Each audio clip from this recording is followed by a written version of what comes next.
Hi, welcome to the first lesson of the Statics course on learnengineering.com. On this cover picture, we already see an example of the practical application of statics. We need the science of statics to be able to build bridges like this. Without statics, bridges, skyscrapers, machines, cars, and other technical buildings would not have been possible. In this first chapter, I will introduce you to the science of statics. First of all, I would like to talk about force. We all know what force is in one form or another, but what is it really? Force is a physical quantity that we cannot see, but whose effects we can feel. Let's take this apple as an example. The Earth's gravity causes the apple to fall to the ground if it is not held by the hand. So the Earth's gravity exerts a force on the apple, and the hand exerts an opposite force on the apple, so that the apple does not fall to the ground. Here we are in a special case of statics. In statics, all forces are in equilibrium. They do not move, just as this apple does not move. As soon as the hand lets go of the apple is set in motion, which brings us to the realm of dynamics. Okay, we now know what force is, but how can we express force mathematically? How can we do calculations with forces? First, we must learn the physical quantities that describe force.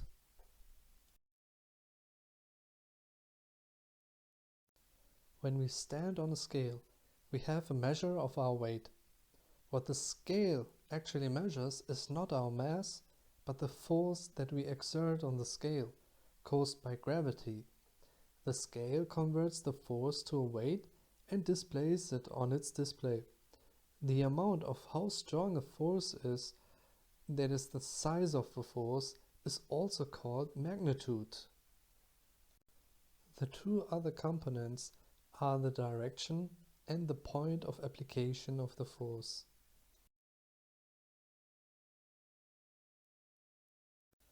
The force, usually described by the letter F, is shown as an arrow. As we already know, the force has a magnitude, a direction, and a point of application. For mathematical calculations, the force is represented as a vector. Here, the length of the arrow represents the magnitude. The vector has direction and a point of application. Therefore, the force is also called a bound vector. Forces can also be composed of several single forces. For mathematical calculations with forces, it is advisable to use the Cartesian coordinate system. The Cartesian coordinate system consists of an axis in the horizontal, here the y-axis, an axis in the vertical, here the z-axis, and an axis in depth, here represented by the x-axis. Now, let us imagine a three-dimensional imaginary box. Here we draw a force from the origin of the coordinate system to the diagonal end of the imaginary box.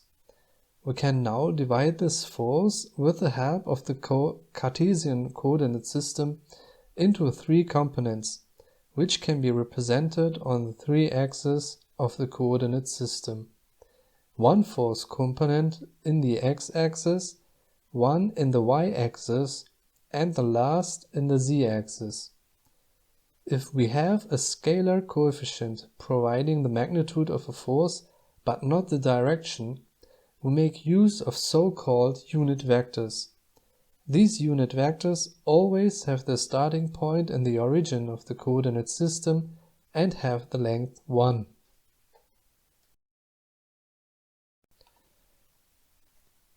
How can we now determine the magnitude of a force if we only know the individual components? For this purpose, we first consider a right-angled triangle. The angle between the sides A and B is 90 degrees. The side C is calculated by the formula c² equals a square plus b square. This formula is also called the Pythagoras Theorem. If we now take the root of both sides, c is the root of a square plus b square. Now we try to apply the Pythagoras theorem to our previous example. First, we have our Cartesian coordinate system again, then the imaginary three-dimensional box, and the force from the origin of the coordinate system to the diagonal end of the box. We break down the force into the three individual components, Fx, Fy, and Fz. We can now move the single component Fy to the bottom of the imaginary box. If we now add an auxiliary line d, we have created a right-angled triangle with a right angle of 90 degrees between Fx and the moved Fy. So we can now write down the Pythagoras theorem as d square equals fx square plus fy square. If we now move fz diagonally under the endpoint of f, we have again a right-angled triangle with the sides d, the moved fz and the force f. Here, the Pythagoras theorem is now f square equals d square plus fz square. If we now replace the d square with the equation determined before, we can write f square equals fx square plus fy square plus fz square.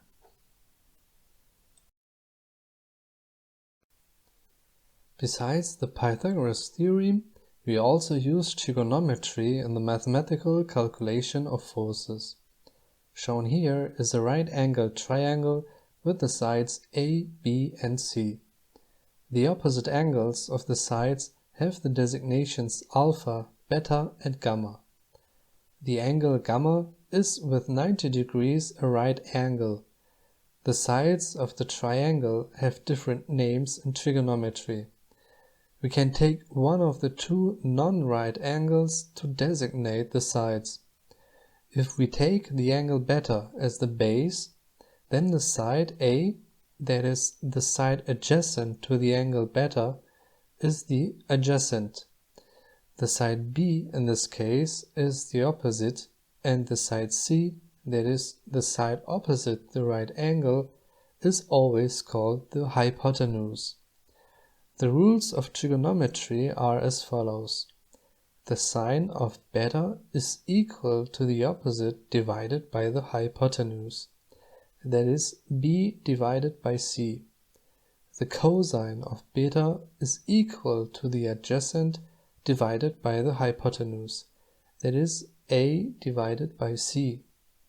Last tangent of beta is equal to the opposite divided by the adjacent, so b divided by a.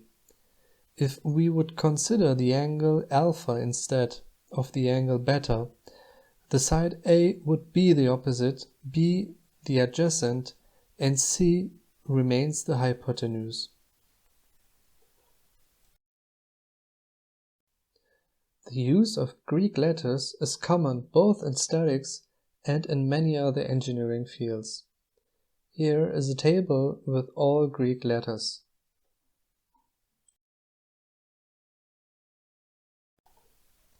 Now, how can we use trigonometry in our previous three-dimensional example? Here, the previous example is shown again. We now insert angles between the main force F and the individual components. Between Fx and F is the angle alpha. Between Fy and F is the angle beta, and between Fz and F is the angle gamma. As we have just learned, the cosine angle is the adjacent divided by the hypotenuse. If we now look at the angle alpha, then the adjacent side is the side Fx. The side of the force F is the hypotenuse. So we can now write cosine of alpha is equal to Fx divided by F. Analogously, the cosine of beta is equal to Fy divided by F, and the cosine of gamma is equal to Fz divided by F.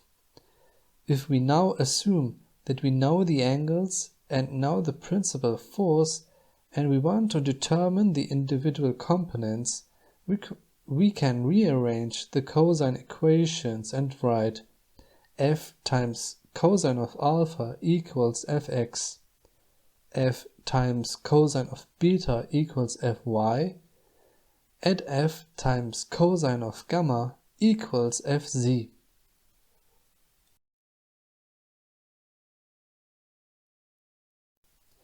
If we have the case that the angles and the individual components are given and we are looking for the resulting force, we can also calculate this by writing Fx divided by cosine of alpha equals F, or Fy divided by cosine of beta equals F, or Fz divided by cosine of gamma equals F. If we now have the resulting force and the individual components, but the angles are sought, we can calculate the angles by forming the arc cosine. The arc cosine is represented as a cosine with a -1 in the exponent. So then, alpha equals arc cosine of Fx divided by F, beta equals arc cosine of Fy divided by F, and gamma equals arc cosine of Fz divided by F. Let us now come to the concept of the rigid body, which is applied in the theory of statics. Let us take a circular body as an example and assume that we exert a force on this body with a very thin object. If we press against the body with a thin object, the body would compress at the point of application and collapse. If we would now move the point of application across the body and put it against the end of the body, the force would no longer press the body but pull it. The result would be that the body would no longer compress but expand at the point of application. This behavior reflects reality. In order to carry out mathematical calculations, we now assume the concept of the rigid body. So we imagine a material that is infinitely hard and neither compresses nor expands. Forces can be divided according to their nature. First, there is the idealized force. This force does not exist in reality, but is the force that is used in the rigid body, which we discussed earlier. It is a force that acts on an infinitely small point, which is also called infinitesimal. Next, there is also the volume force. This force can be observed very well in a body under the influence of gravity. Every atom, every volume part of the body is attracted by the Earth.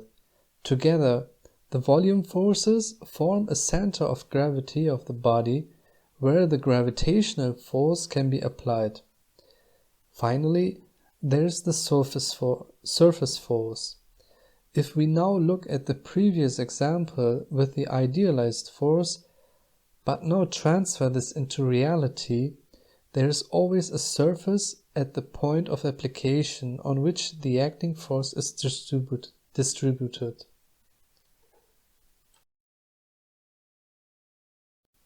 Forces can also be divided into active and reactive forces. For this, we use again the example of the apple. Due to the Earth's gravity, a force acts downwards. This is the active force, which therefore acts first on the apple and causes the apple to fall towards the ground. If you hold the apple with your hand, this is the reactive force in response to the force of gravity, which means that the apple does not fall towards the ground. Well, if we have a real system, how can we analyze it? Let us take the example of this ladder, which is leaning against the wall. In order to analyze the forces on the ladder, we have to create a model of the real system. Here, the ladder is now viewed individually and represented by the black line. We know that in the system the gravity is working, which is represented by the arrow in the upper right corner with the letter G. The Earth's gravity now acts over every volume part of the ladder. The center of gravity of the ladder can be assumed to be the middle of the ladder. Here, the point of application of the gravitational force can now be set. This gravitational force is a volume force and an active force. Let us now look at the ground. Here, the ground first causes the ladder not to fall further down, so there is a force component in the opposite direction to gravity. Furthermore, the floor is not made of ice. The ladder does not slide away, which tells us that there is also a force component in the opposite direction to the direction of sliding. So we have two components of force on the ground. These are idealized forces and reactive forces. Finally, we have the wall. Since we are in statics, and now that the systems here do not move but cancel out all forces, we are still missing a force component against the horizontally acting floor force. This force is on the wall and acts from the wall on the ladder as an idealized force and reactive force. By modeling the real system, we were now able to determine the forces very easily. Such a model is also called a free body diagram.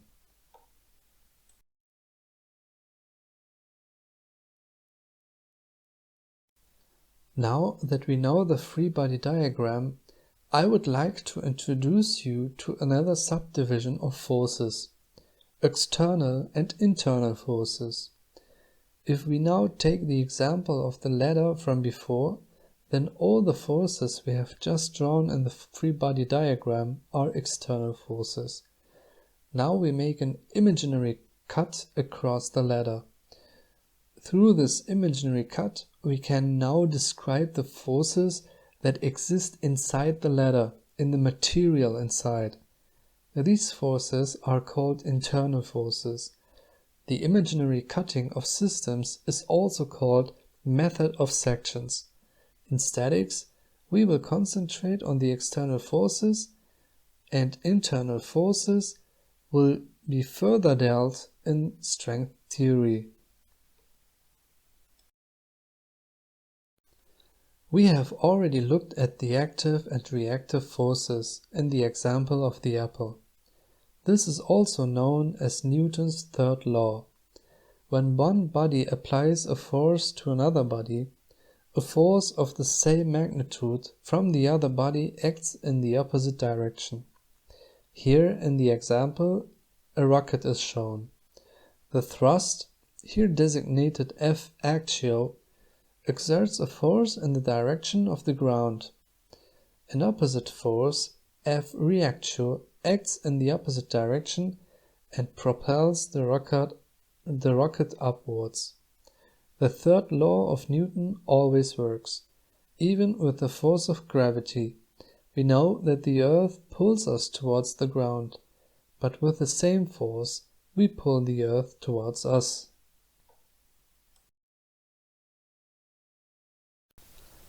What is also very important when calculating systems of forces are the dimensions. The four most important dimensions are shown here: the length in meters, the time in seconds, the mass in kilograms, and finally the force in Newton.